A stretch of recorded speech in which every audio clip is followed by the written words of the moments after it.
Imagine logging into your bank account tomorrow morning and discovering that your life savings can't even buy a cup of coffee.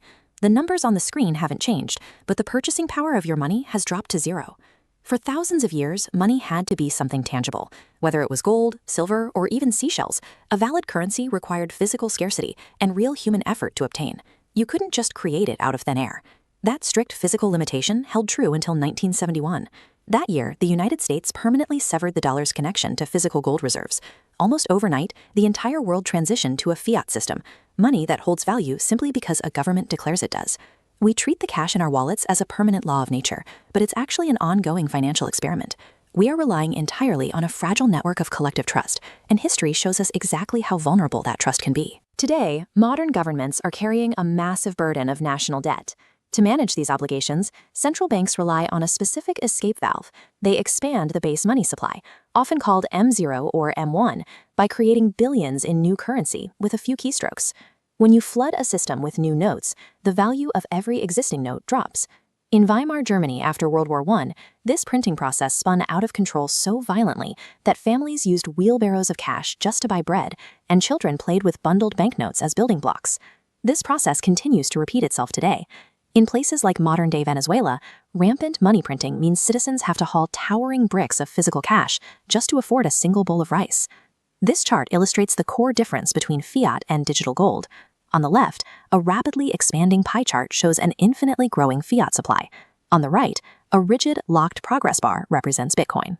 It operates on a decentralized network with a strict, unalterable limit of 21 million coins. No central authority can ever print more. Traditional inflation acts as a quiet tax, slowly bleeding purchasing power away from average savers to cover soaring national debts.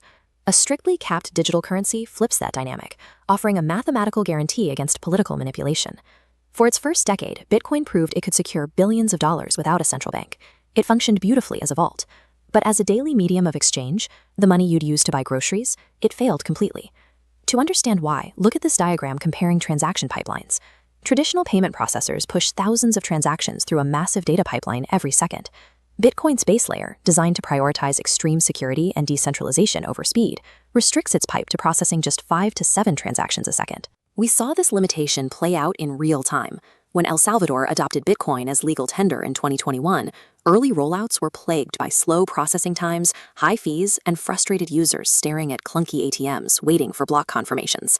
Layer 2 protocols, like the Lightning Network, act as a high-speed rail routing millions of micropayments instantly off-chain. These layers bundle thousands of transactions together before dropping down to lock a single receipt onto the base blockchain, providing Visa-level speed with underlying security. By moving the heavy lifting to secondary layers, developers bypassed the primary technical bottleneck. The same network designed to store institutional wealth is now capable of processing the instant, cent-level transactions required for daily commerce. At the same time, the physical footprint of the network underwent a massive global shift. Seeking cheaper, sustainable power, industrial mining operations migrated heavily to the global south, setting up immense facilities next to hydroelectric dams in places like Paraguay and Ethiopia to harvest excess renewable energy. Recently, these massive infrastructure builds found a highly lucrative partner. Because miners possess enormous data centers and cheap energy contracts, many are now dual-purposing their hardware to act as high-performance computing hubs for the booming artificial intelligence industry. Selling computing power for AI workloads provides a stable profit margin.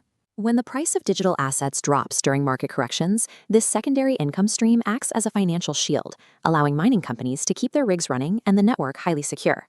By embedding its operations into national energy systems and the infrastructure of the AI economy, the network has evolved into a physical component of the global computing grid. Let's follow this trajectory to its extreme. Imagine a scenario economists call hyper-Bitcoinization, a future where fiat currencies collapse entirely and a strict, hard-capped digital asset becomes the default money of the world. Because the total supply can never exceed 21 million coins, any growth in human productivity or population makes each individual coin more valuable. The global economy becomes strictly deflationary. This graph illustrates the psychological trap of a deflationary economy. As the bar showing purchasing power climbs, the line representing consumer spending plummets, crashing to zero. If you know your savings will buy you twice as many goods next year just by sitting in a wallet, you stop spending money today. If money gains value over time, taking on debt becomes incredibly dangerous because you have to pay back loans with a currency that is significantly harder to acquire. Credit dries up, business loans freeze, grinding our hyper-consumerist economy to a halt.